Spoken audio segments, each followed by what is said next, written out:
now a Jesuit. I'll talk more about that in just one second.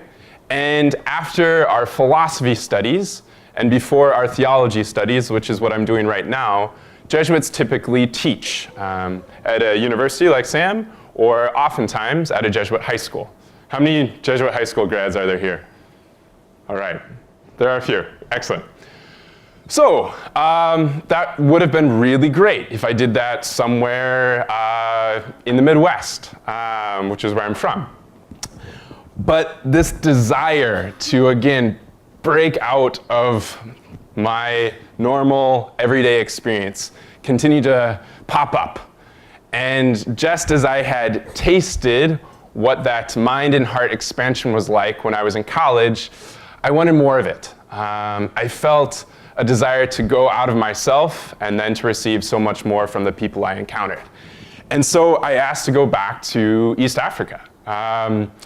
But now it wasn't just for a semester, now it was for several years.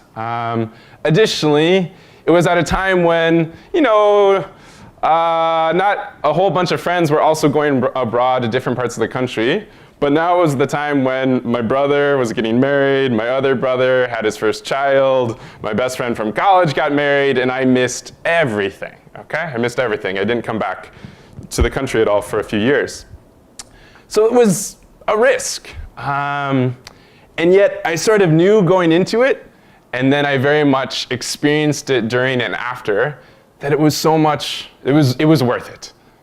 Again, my idea of taking a risk for God, okay, and a risk with God, is to take that step with faith, and in the process, we become something greater, something deeper. Our minds and hearts are expanded.